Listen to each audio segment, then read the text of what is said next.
चलो आज धातव सल्फाइड और धातव कार्बोनेट को किपरि आमे धातव ऑक्साइड रे रूपांतर करबा से विषय आलोचना करबा। तेबे पूर्व वीडियो रे आमे कोन पढिथिले ना किपरि एक ओर बा धातु पिंडरू आमे एक विशुद्ध धातु पाइबा। सेति पय आमे चारोटी सोपान को लक्ष्य करथिले। तेबे एठी लक्ष्य कर जे जेतेबेले आमे धातु पिंडर समृद्धि पढिथिले सेतेबेले आमे कोन देखिले ना जे धातु पिंडटी आम पाखरे अछि सेतिरे अनेक प्रकार गैंग कणिका जाहाको आमे अपद्रव कहिथांती एवं ता सहित किछि धातव यौगिक मिसिक रही है एवं ताहाको जेतेबेले आमे गुंड गुंड करी पृथक कले आमको किछि धातव यौगिक मिलला एवं गैंग कणिका गुड़िक बा अपद्रव गुड़िक पृथक हेगला। बर्तमान जो धातव यौगिक मिलिला एई धातव यौगिक गुड़िक धातव सल्फाइड आकार रे, धातव ऑक्साइड आकार रे किंबा धातव कार्बोनेट आकार रे मध्ये रही थाई पारंती। एक धातव यौगिक किछि भी प्रकार रही थाई पारे किंतु मन रख धातु को तार सल्फाइड और कार्बोनेट अपेक्षा ऑक्साइड रो पाइबा सहज अटे। साधारणतः आम जदि लक्ष्य करिबा मध्यम सक्रियता क्रम रे धातु गुड़िक यथा लुहा, जिंक, लेड, कपर इत्यादि मध्यम धरणर प्रतिक्रियाशील एवं एगुड़िक साधारणतः सल्फाइड किंबा कार्बोनेट रूप में प्रकृति में रही है। तेणु आम तृतीय सोपान करिया पूर्वरु एई धातव यौगिक गुड़िक जहाँकि सल्फाइड और कार्बोनेट आकार अच्छी ताकू धातव ऑक्साइड रे रूपांतर करबा निहाती आवश्यक। कहीं आम जानले धातु को तार सल्फाइड और कार्बोनेट अपेक्षा ऑक्साइड रू पाइबा सहज अटे। ठीक अच्छे, ये मन कर मो पाखे गोटे धातव यौगिक अच्छी जहाँ मु जिंक सल्फाइड बोली कहूँ। ठीक अच्छे, तेज मुझे कौन करी ये जिंक सल्फाइड धातव यौगिक मु धातव ऑक्साइड रे किपरि परिणत करी से मन रख ये सल्फाइड धातु पिंड को ऑक्साइड रे परिणत करने आमको यथेष्ट परिमाणर वायुर उपस्थिति रे उत्तप्त करने को हेबो।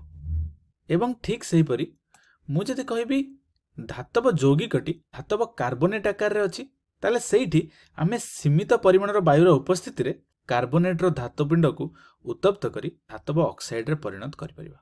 एवं आमे जदि एई दुईटा प्रणाली को लक्ष्य करिबा जेउ प्रणाली रे धातव सल्फाइड को आमे धातव ऑक्साइड रे परिणत करथांती यथेष्ट परिमाण वायुर उपस्थिति रे सेही प्रणाली को आमे रोस्टिंग बोली कहिथांती एवं जेउ प्रणाली रे धातव कार्बोनेट को आमे धातव ऑक्साइड रे परिणत करथांती एवं सीमित वायुर उपस्थिति रे सेही प्रणाली को आमे कैल्सिनेशन बोली कहिथांती। तेबे जेतेबेले हमकु धातव ऑक्साइड मिलिगला सेतेबेले धातव ऑक्साइड को विजारण करी आमे धातु पाई परिबा एवं सेही धातु हेई पारे जे विशुद्ध न थाए।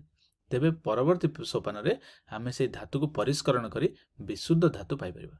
किंतु धातव ऑक्साइड को विजारण किपरि करिबा से विषय आमे अन्य एक वीडियो रे आलोचना करिबा एवं जानिबा।